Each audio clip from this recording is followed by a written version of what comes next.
streaming today, so we're going to ask you to state your name and you'll fill in, get a wireless mic to you. If you have a question, raise your hand and we'll get it to you. Streaming good? Yeah. All right. Coach? Well, thanks for coming. Obviously, big day in college football. We just finished with our class of candidates and felt like our coaches, with the direction of Al Luginbill and Antonio Pierce, did a great job of orchestrating one of our better collections of players that we were on for 2 years, some of these guys, and didn't get everybody we'd like, but we felt like that we made a dent in some areas that we needed to improve in. And I think as this season continues to go, we're, a couple weeks away from spring football. Some of those guys will be here. The majority of them will come when we start our summer camp. We're excited about that. But I think for the most part, we've done some pretty good things of collecting players. This is our second full class since we arrived here, us three especially, because we've been together here now for 3 years. It's hard to figure out that we've actually been here for 3 years. We've survived it. And it's been a lot of fun. But I think going forward, there's a lot of things we have to continue to work on and improve on, but I think we're heading in the right direction. Hod Rubino, Devil's Digest. This is a question to either Antonio or Al. Coming into the late signing period, how hard was it to navigate between taking people from the transfer portal versus high school recruits when you have more than just one need aside from offensive line? I think most importantly, the way we look at the portal is kind of need basis. Obviously for us, offensive line is that need basis right now, the ability to play right now. As you can see, we signed 2 grad transfers, something very similar we did our first year here with Roy Hemsley and Casey Tucker. We did the same thing this year. We think guys that can come in right away and help us, push some of our younger guys as well, and give some of our younger guys a chance not to have to play right away. And then obviously at the quarterback position, we feel like the high school route is a little bit better in that situation for us. And we looked at some tight ends, but we felt that Jake was exactly what we wanted in the tight end, the size, what Zach is bringing to the offense, and what we want to do offensively with our running game and the offense that Zak Hill is bringing. Chris Cartman, Son of a Source. Herm and AP, this change with you defensively relative to the personnel that you've been recruiting for the last couple of years that you have now and that you're recruiting into the future, how is that going to all work in terms of getting the scheme on the field that best suits who you have to work with? Pretty smooth transition, really. You're thinking more of the front piece of it, and we've dabbled in that. We play some 4-man front at times. We've done that in numerous games this year. We did it in the bowl game, if you recollect how we played. So I think when we went out recruiting, we're recruiting athletes at certain positions, and I think if you do that correctly, you're going to be all right. I think defensively on the front interior of it, as you guys know, we're looking for guys with size, especially the outside perimeter players that can rush the quarterback. We're always looking for rushers. But I think for the most part, it'll be a smooth transition. Now, there's going to be some verbiage, maybe some things that change, but that's on both sides of the ball. So all of a sudden we have somewhat of a new offense with our new offensive coordinator. We have somewhat of a defense that might be shifted a little bit different than it was before with 2 new coordinators. But other than that, I think the players, it'll be a smooth transition. Doug Haller with The Athletic. Herm, can you just explain how maybe the duties will be shared or divided between Antonio and Marvin in that role? Well, I think that's just, the great part about this is that Antonio played for Marvin in Washington. So, I mean, you can't make this stuff up. Just can't. And I think with that being said, they will figure out a way how to do that. You're talking about 2 guys that have been together, former player, former coordinator, then became a head coach, obviously, and AP went on to continue to play and obviously, became a head coach in high school football. So I think it's just a matter of how we want to orchestrate it. Look, we still got to hire a coach. We still have to hire a defensive line coach, which we have some men coming in here this week. We should have that done by next week, I would assume. But that's college football anymore. I mean, everyone goes through it. When you think about our program, I think we've done a nice job of really doing some things where other people look at us and say, you know what, I want a couple of those coaches, or I want somebody off that staff. And that's, when we first got here, that's what we said. This is a program where we're going to try to lift people's potential, where eventually you can't keep all of them, but we've kept more than have left. And I think as we continue to win and continue to do things the way we do, we're going to always miss some coaches, but there's always an accession plan. We always have a plan behind the plan. If this happens, we got to be ready to do this. So we're never caught off guard. I think we understand that's part of it. That's part of college football. And we don't run out of and say the building's on fire. We just kind of adjust. And that's what we do. And I've done that for 2 years. I mean, you think about it. I mean, think about when I first got here. Okay, just still here, still there, right? We're okay. We'll be fine, but we have this plan of, we understand that we develop coaches, we develop people in the scouting department. That's part of the aura of this place. When we talk about pro football, the pro model, that's what you try to do, and I think we've done that, and we've gotten some new coaches, right, that want to be part of the program, which is good. And that's just what we try to do here.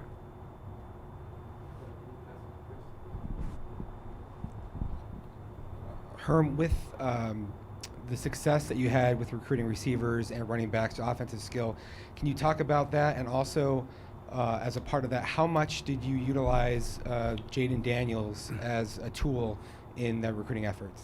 Well, Jaden's a big part of it, but also I think our players in general.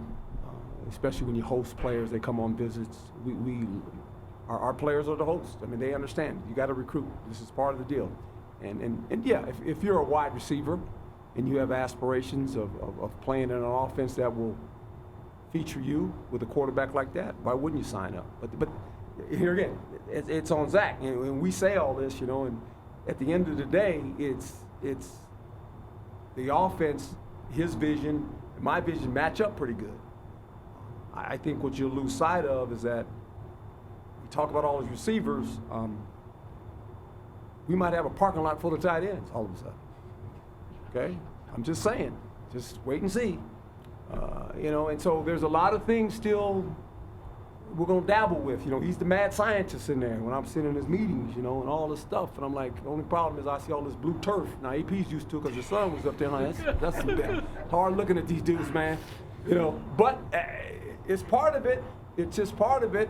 I kind of like it, because I'm learning something. And I say that all the time. When we walk in this building, we all are searching for knowledge. You guys are searching for knowledge from us. Coaches pass along knowledge. It's a knowledge. That's what this building provides, knowledge for everybody. And if you're not sitting there and willing to learn, then shame on you. And so for me, it's been a lot of fun. The defensive part of it, if it gets shifted a little bit, somewhere in my memory banks, I got that one figured out pretty good. Offensive part, there's some things that I look at and go, I like that. So we'll see. Hold Rubino Devils Digest. This is a question for Zach. As you know, quarterbacks tend to commit sometimes in the spring, let alone the summer. It's really hard to get a quality one this late in the process. But on the other hand, Dylan Micklemore is one of those late bloomers, I guess, didn't play much at all his junior year. What did you see from him, and even an abbreviated senior season, to think that he's a good fit here? Yeah, Dalen's one of those guys that, was under-recruited and obviously had some limited reps, but his talent and his skill set, he's 6'3", he's over 200 pounds, he's athletic, he's got a good arm strength. He was just in a situation where he played another position earlier in high school.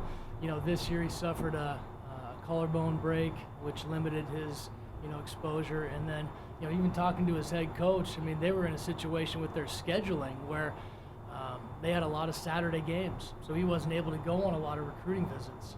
so he wasn't able to get out there and see a bunch of spots. So we feel like we got a great one, and he's got a demeanor similar to Jaden, and when he comes up on the trip and those guys are hanging out, you can see him interact, and there's a lot of similarities there, which is exciting. And he's got the frame, he's got a big body, and we feel like he's going to be a guy that's got a high ceiling and could develop into a really good quarterback.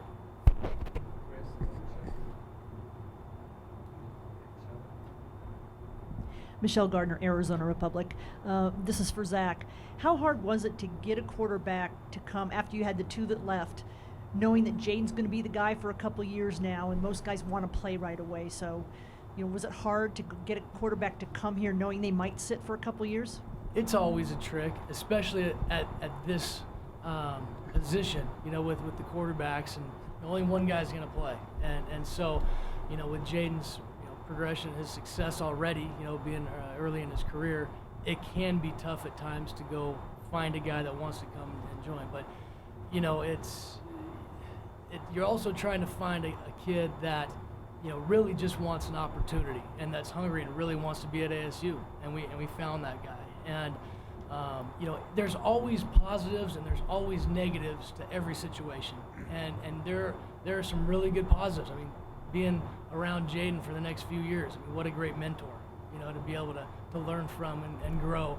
And, they're both great quality kids, and we feel like we've got a good room where we're adding on and we're building into this offense. And, I think Dalen's going to fit. He could have transferred himself, in different high schools. He chose not to. He chose to stay there and play. And, as coaches, you're looking at all the transfers and all the different guys, especially the quarterback position, going from one spot to another, especially in the high school and now more and more in college.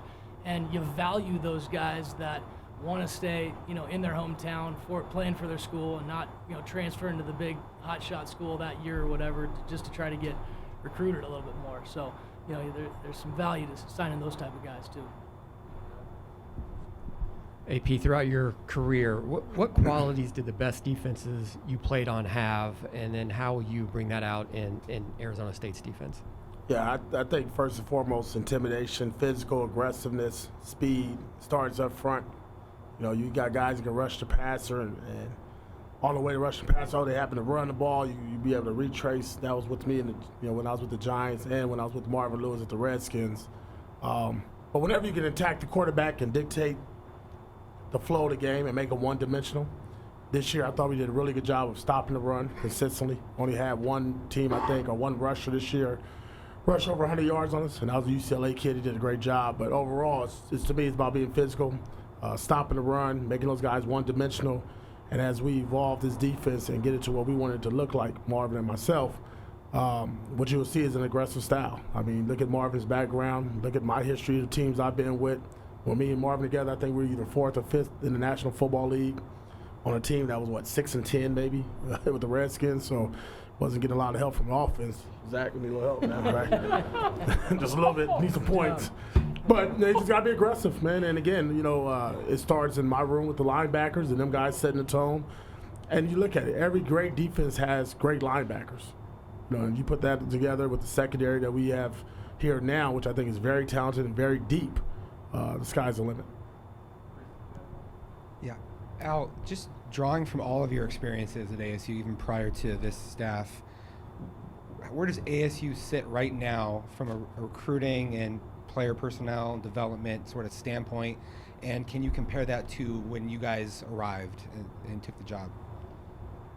Compared to 2 years ago? And your earlier experiences. We're not there yet up front.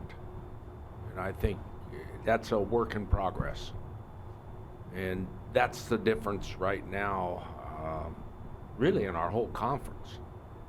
But that's the area that we really, really have to spend time on, work hard. I just visiting with AP and Coach and Zach. Wouldn't shock me if we're in the grad transfer business for another year in the offensive line. Maybe 2 years. We're not there yet, but we're working hard at it.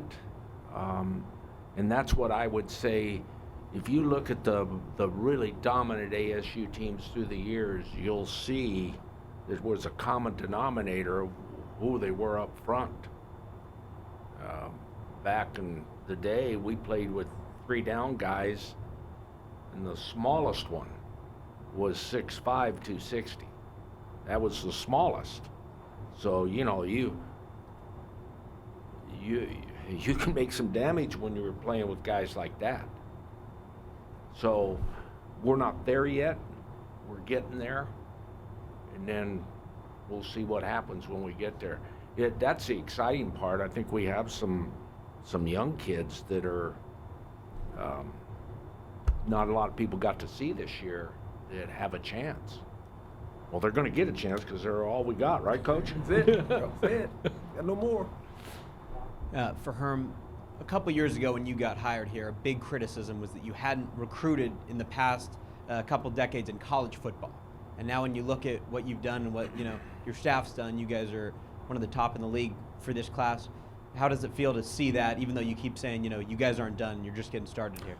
Well, I think when you decide to come back, you have to look at the environment in which you're walking into, and I was a little bit taken back with the time that's spent on recruiting, to be quite honest. When I first arrived here, I said, maybe 70%? I was wrong. No, it's 90%. It's your whole life. That's what you do. And with that being said, the one thing I've always learned is work is work. It's just according to how much time you want to put in. I've always said this, in the life of a coach, it's like going to those casinos in Vegas. There's no clock.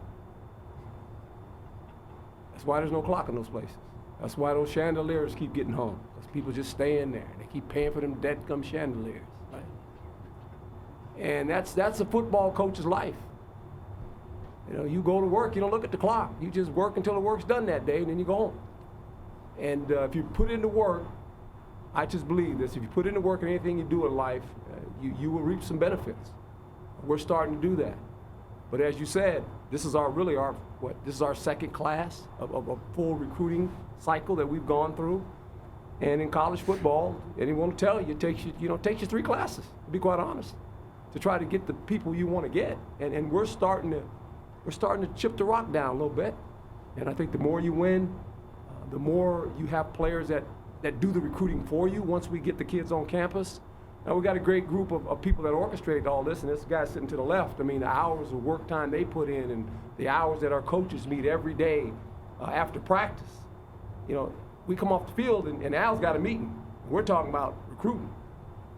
And we go through it. We went through a 4-hour meeting yesterday with him, just to figure out the players on our roster, who's coming back, the players we're adding in the spring. We're going to add a bunch of more in the summer. So that's part of it. It was way more than I imagined, to be quite honest. But it's okay. You adjust and you move on. And I'm enjoying it. I really am. I'm having a lot of fun. Hood Rubino, Devil's Digest. Question for Zak. Can you talk about Jake Ray, what he brings to the table, and just the tight end position in general? I know you wanted to really implement some of the stuff you did at Boise State. How far along or how close are you to implementing what you did at Boise State? Sure. Yeah, Jake provides a big body. I mean, he's 6'4" and 240, and he's a very physical blocker.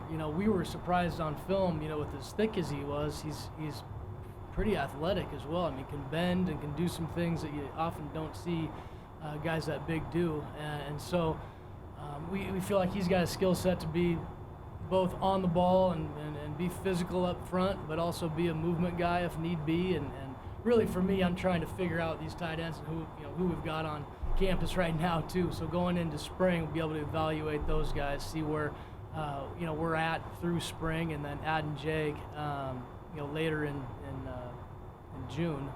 Then we'll kind of see where we're at. But Jake's one of those guys that he played at a high level in Florida, and 15-0 as a senior there, and he's been able to play physical but also remain healthy. And so that's a big piece, especially for that position, because there's a lot that goes into the tight end position. So we'll start his learning process and be sending him some info and getting him going, and hopefully does a good job for up until the point he gets here. But excited about him and what he brings to the offense. And yes, we are going to utilize tight ends, and getting a few of those bodies on campus was a necessity for us. Mark's next, and I will add that Coach Hill has to run to a meeting, so if anybody's got any questions for him, we need to get them now. Hey, Mark McClune, 3TV, CBS 5 Sports. The question is for Coach Edwards and also Coach Pierce, if you could offer your thoughts. Just as far as what you were able to do in California, how much does this kind of set the bar for classes going forward? And are you able to enjoy the fruits of your labor today? Well, I think, we talk about California, but this is our base, Arizona. And if you look at the last, and we got here late, the last 3 classes, we've been able to get, 7 guys out of Arizona. And I think sometimes that gets overlooked when you look at the guys that we were after, a lot of other teams were after. There was about 30 players, 29 players that we coveted with a lot of other teams. They all ended up going different places. We got 7 of them in the last 3 years. And when you look at the list, a lot of these kids, another 7 went to Pac-12 schools, and the other ones went out of the conference. And so I think sometimes that gets overlooked for some reason. It just does. And then from there, obviously, the next state close to us is California. And so when you think about California, you think about Arizona, Nevada, we said that's kind of our footprint. Now, we've learned a grave lesson, too. In certain positions, we get out of our footprint. We've always said quarterback, he's out of our footprint. Wherever good ones are, we're going to go find him, right?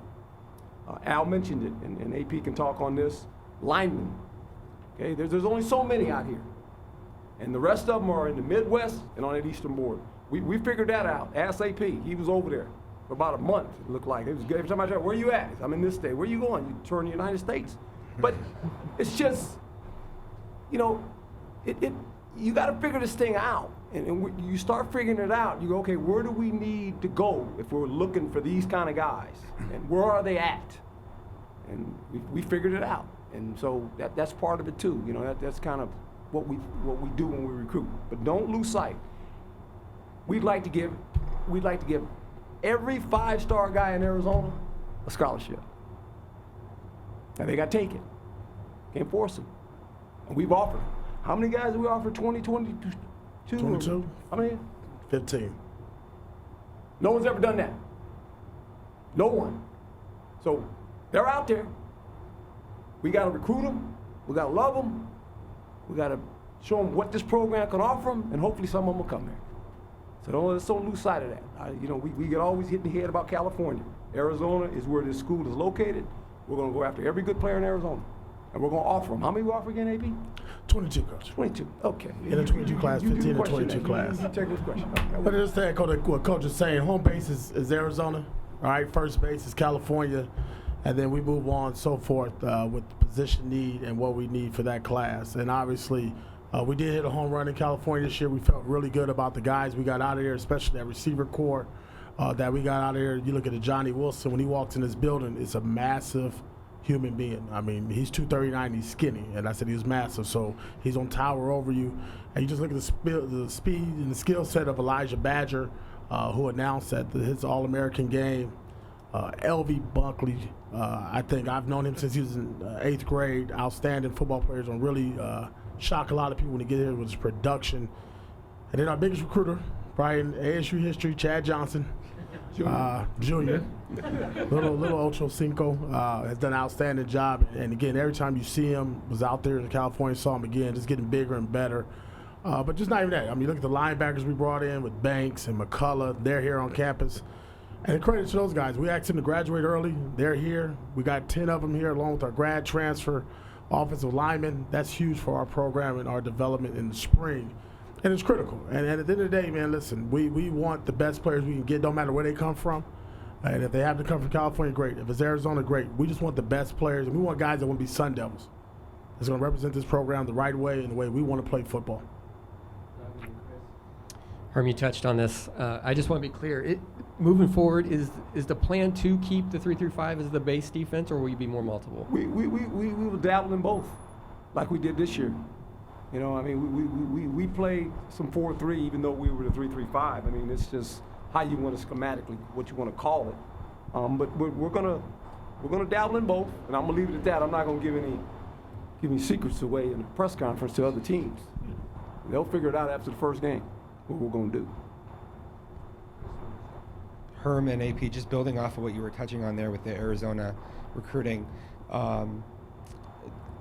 what do you think about the political challenges of that with high school coaches that maybe want you to take guys that you don't think are good enough, or how do you guys manage all that stuff?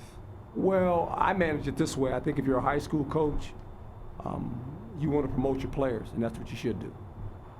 And now, the great part about promotion is this. We actually get to recruit them, the ones we want to recruit. It's like the draft. There's a lot of players on the board. You get 7 picks. There's probably about 4 or 5 guys when you get ready to pick that you want, and you pick them. Same way we recruit. We understand coaches are trying to, elevate their players. We love it. That's what coaches should do. Players help you win. Just like this program, players have helped us win. I understand that part. But no one's going to tell us who to recruit. That's our job. That's what we do. We decide with our DNA what type of player we want in this program, and those are the guys we're going to recruit. And we're not going to change. We're not going to get into this. It's good. It's okay. It's all good. We want them to promote their players. But we'll decide the players that fit our DNA, and there's a process of how we recruit, and we'll go through the process. And the process generally weighs out.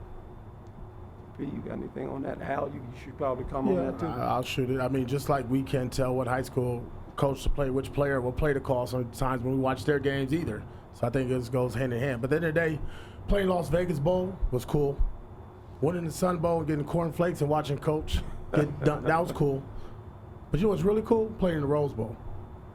And to play in the Rose Bowl, we need different type of players. And it's not a political deal. It's just about the best players that's going to help us get to that level. And I don't care where they come from. It could be Alaska. We go to South America. We go wherever you're going to find them. Just give me a small island. We'll get a little rowboat. We'll go out there and find them. That's what this is about. It's not about this school or that school, this state, man. It's about giving this university the opportunity to play at the highest level and compete at the highest level for a long time. And you just want really good players. We want the same guys that we watched in January that just played a couple days ago, even in the Super Bowl. We want those kind of players that have those aspirations. That's what we want. That's all we want. We just want the best for the program. And again, you can't get into political. You're not going to ever be right with the media. You're not going to ever be right with a parent or a high school coach. I know that by being both of them and all 3 of them. You're not ever going to be right, so you just let it be. Al, go ahead, Al. Well, I think that the proof will end up being another year, 2 years down the line. And it was interesting because we've tried to explain the profile of a lineman. And to us, length is everything. And I would use an example of a young man in the media that follow us closely, of Mary Johnson. Mary Johnson came in here last fall at 218 pounds. We were disappointed because we thought he should have been in the 230 range, because that's what he was when we recruited him. Yep. He's now weighing 258, and there's not an ounce of fat on him.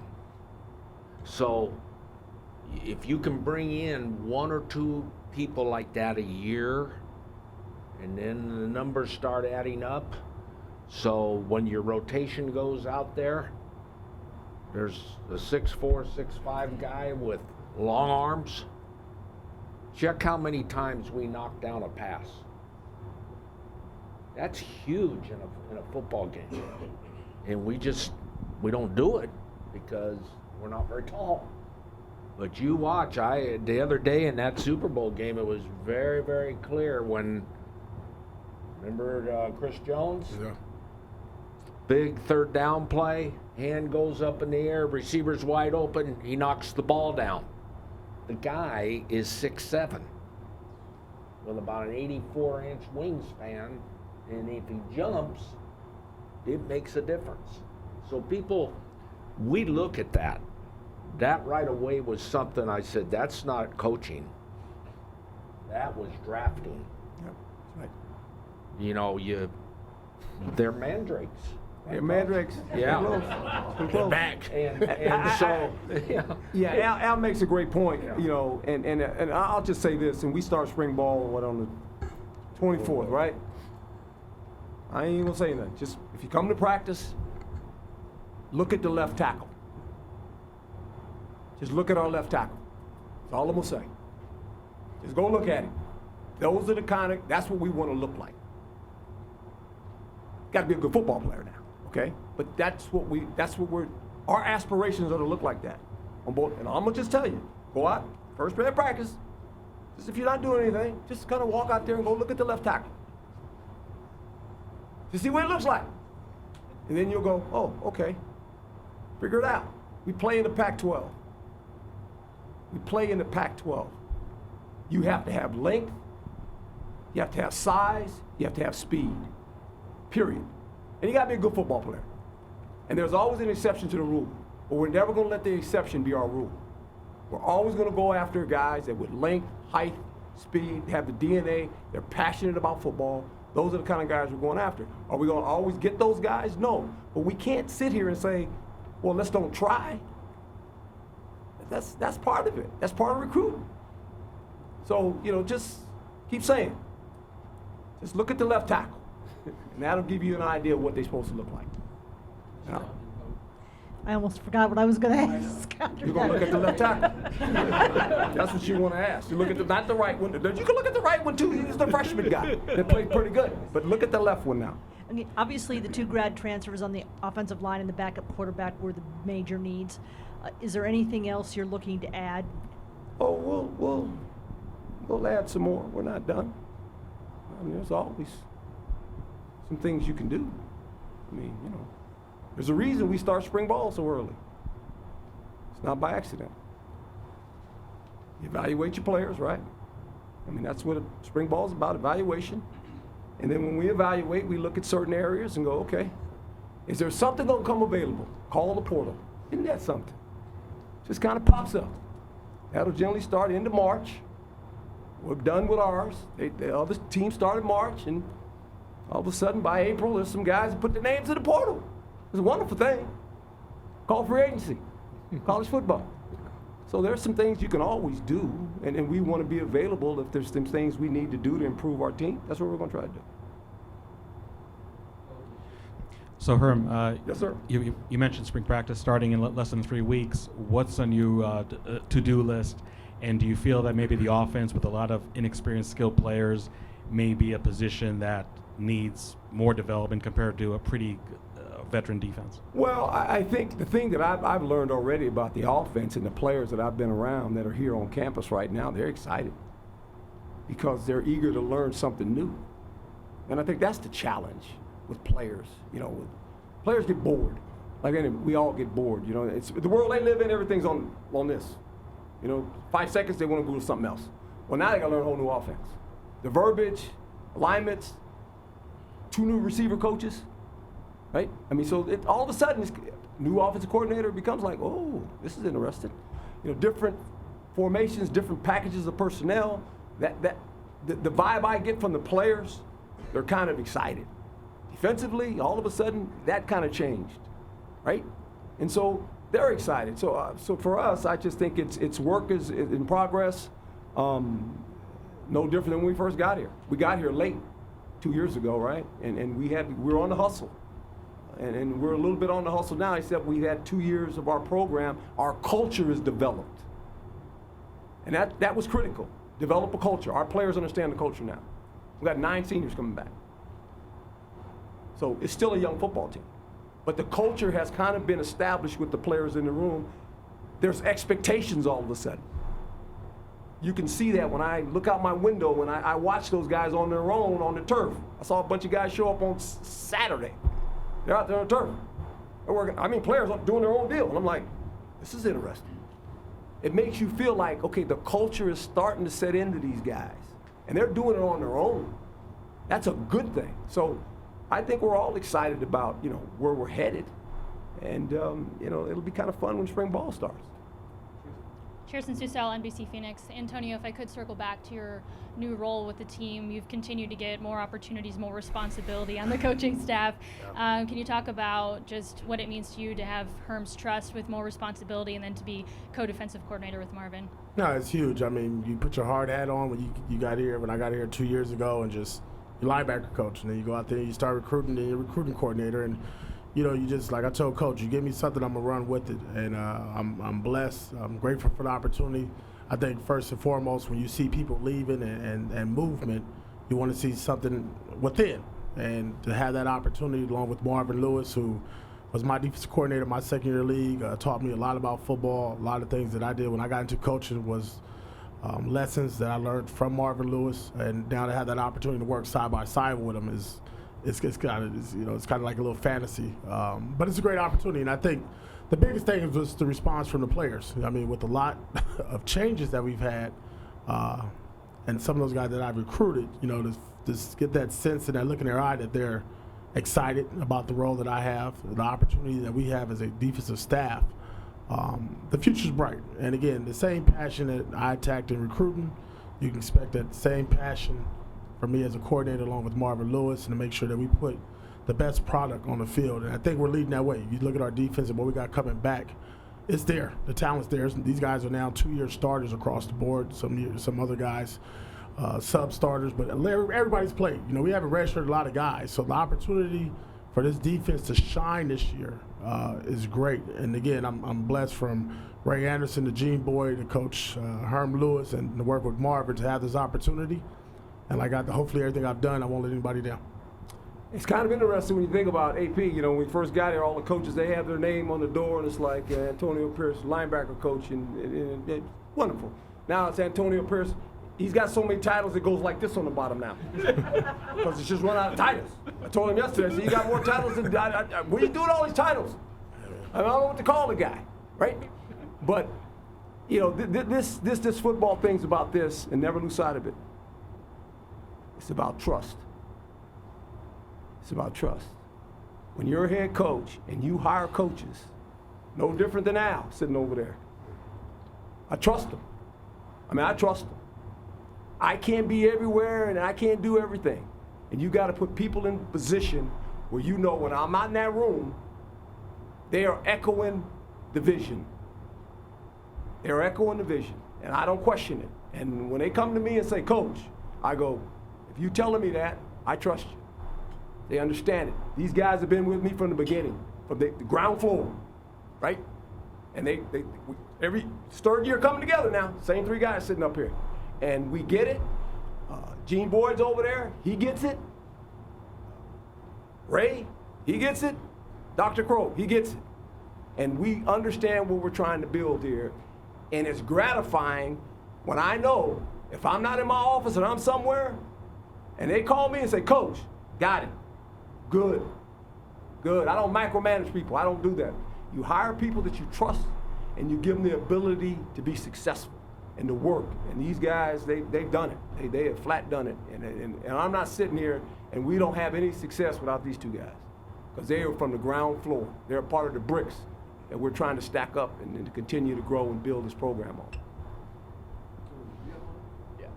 Jordan Kay with Devil's Digest for AP. You talk to players and high school coaches, and they always kind of talk about your doggedness in terms of going to school as many times as possible and calling kids. How much of that philosophy kind of goes back to your time as a high school coach and seeing other schools recruiting your players like that? Yeah, it was disappointing, being the head coach at Long Beach Poly and having some really, really good football players, and you have a couple guys, I get it, that is not right there with like a Jackie Jones, and that would be Kobe Williams. And then he becomes a 3-year starter at Arizona State. When you see that, then you realize, you can't leave any stone and rock unturned. And just like Coach talked about the trust factor, for example, I was just on the East Coast, went up from New York all the way down to Miami. It was my first time in a lot of those schools. But I told him I'll be back April 15th. And I'm coming back with my boys this time. I'm bringing a lot more guys with me because I was outnumbered by a couple schools. I said, I got you. I figured this out just like we did California. And we'll get them. And to me, it's just about consistency. You're not going to go out there just like our path in the 21 class is to really attack the East Coast with defensive linemen and offensive linemen. And we're not going to get all the guys. We're not going to get probably 10. We might get, I told Coach, we'll get 4 to 6, Coach. The next year we'll get more. And then we're going to hit the jackpot. And then we're going to control the whole country. And then we'll be a national recruiting powerhouse. And that's what it's about. It's about being consistent. It's about bringing guys along like Prentice Gill, Chris Hawkins, Derek Hagan. Marvin Lewis got to get on the road now. Hold on. I mean, it's about getting those guys out there, man, and representing the brand. And I can tell you this: taking the fort across the country and that Sun Devil, and walking into schools and everybody's saying, "Wow, Arizona State's here." I wasn't getting pushed back from the other big schools. We was getting pushed to the front of the line, to speak to the coaches and counselors and everybody within the building. And then I even told Coach, being down there near the Super Bowl and have the colleagues that me and Coach work for ESPN and the NFL recognize what we're doing here on the recruiting level and the coaching level. We're making our stamp, and we're just getting started. And that's what Coach can tell you. We're really just getting started because we now have a lot more pieces in place that want to run. Maybe year one it was AP and a couple. I got about 10 guys now that's ready to run. And when we hit those streets, we're running. Coach, we put the coach on the road the other day. Oh boy! He called me like, "Man, I don't know where I'm going. I can't. They won't feed me." Yeah, he was worried. Yeah, I was with Prentice and Hawk, and I was sitting in the back, and they had their music on. Generally, when I get with AP to put my jazz on, they had their music on. I was like, "Oh, I can't hear this." And I'm riding with them, and I don't know where I'm at. I don't know. I know I left at 6 o'clock in the morning on the road in LA, and I'm like, I don't know where I'm at. And about every hour I call AP, I'm safe, I'm still okay. And I know we visited a lot of places, I know that. So that was kind of fun. And if you got that lead Sun Devil leading the pack, everybody else will follow. And now we got guys that's not following, but they're trying to catch up. And once we get everybody on the same level, you should watch out. Herm, Nick King, 3TV, CBS 5. I see you guys laughing at Marvin having to get on the road, but how long have you been having discussions with him about taking on a workload that's going to be bigger, and how receptive was he? Look, Marvin's a dear friend. As AP said, AP coached, AP played for Marvin. I go further back than that, Marvin. And when he first came aboard, the vision was to help us and to look at the program from an eye that hadn't been here, and visit with me and just visit with coaches on. So that was the plan, and obviously things change. And when this thing took place, Marvin came up to me. And he looked at me and he just said, "I got you." I went, "Really?" And he said, "I got you." And then I said, "Is it okay with Peggy?" That's his wife. He said, "I got you, Coach." And we just move on, and that's what we do around here. So it's just, there's always this. I think in life, you worry about things. We worry about too many things. When you have good people in place, it just kind of works out. And we were fortunate that Marvin wanted to come and help us last year. It was good he was in the building, along with AP. So it's kind of like, okay, you guys see me all the time, and during games, I don't panic.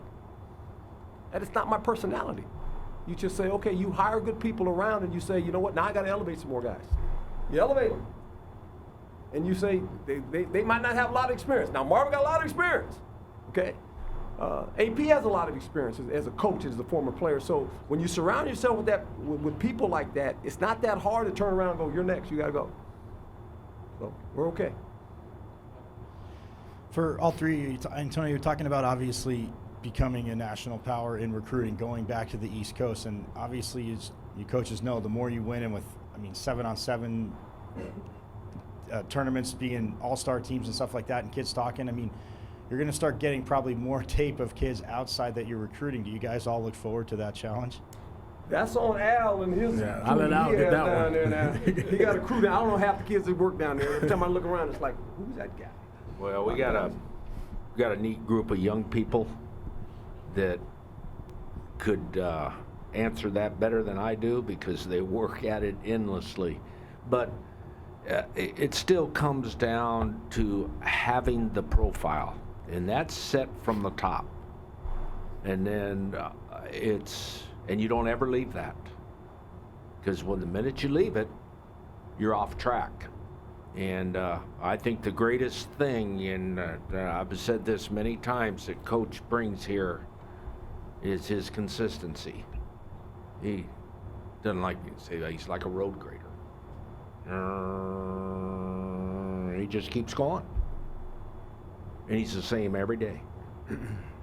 That is very unique in our profession. Believe me. Been there, seen it. Very unique. And it's refreshing. And it makes it much easier to do your job. And the young kids that are with us, they see that.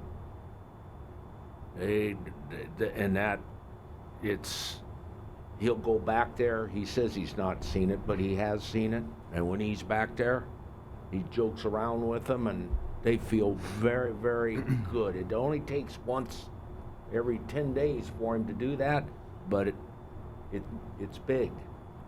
So again, I think this is very, very simple. It's people and giving people an opportunity to move within your organization. And I think it's crucial to be proactive, not reactive. And there's a big difference between those two terms. Big difference. I'm going to just rattle off a list to answer your question. Rick, Tank, Bobby, Cal, Sean, Jeremiah, Tyler, Bo, Mason, James, Chris, Leo, Ethan, Wesley, Chloe, Madison, Shane, Gabe, Stephen, Cal, Jacob, Jake, JJ, Connor, Tim, Matt, Tanner, Lisa, Ryan, Rabin, and Al. That's how we get it done. Those are all the people behind the scenes, volunteers, people that are getting paid peanuts around here, people that we don't talk about, you don't know about, that don't get the credit. AP gets the credit, Al gets the credit, ASU gets the credit, Herm gets the credit. They're the ones doing the grunt work. They're the ones that make my job easier. I'm on the East Coast. Hey, I'm at this school, go. And within 3 to 5 minutes, I got a list. Look at this, look for this kid, okay. Well, what about this one? Where did he come from? I mean, it's a little bit more into it than you think. I mean, because sometimes you go in these schools, kids are moving around. And again, for example, going to the East Coast and not being there as often, you don't know everything that you're walking into. And to have those guys sitting in the office knowing, hey, we're on the road, we need you at the dial of at any second to call you and to get that response time back. That's what's making this program well. It's not the guys in the front sitting right here. It's people at the bottom, man, that's grinding in that room, and it's dark. There's a little tight little cabanas that they're in. You know what I mean? They're just Cubicles. There. Cubicles. You know what I mean? They're just sitting there. It's dark. There. I was close. I wish it was like that. There should be no cabanas. I was in the cabanas. But hey, that's what it's all about, and that's why I said it takes everybody in the building to make this thing a championship, and we're getting there. Thanks for coming, everyone. Thank you, folks. Should we get Shane to Lear for him? Okay, Shannon. Yeah, my wife likes some Shannon. Yes, sir. Likes them.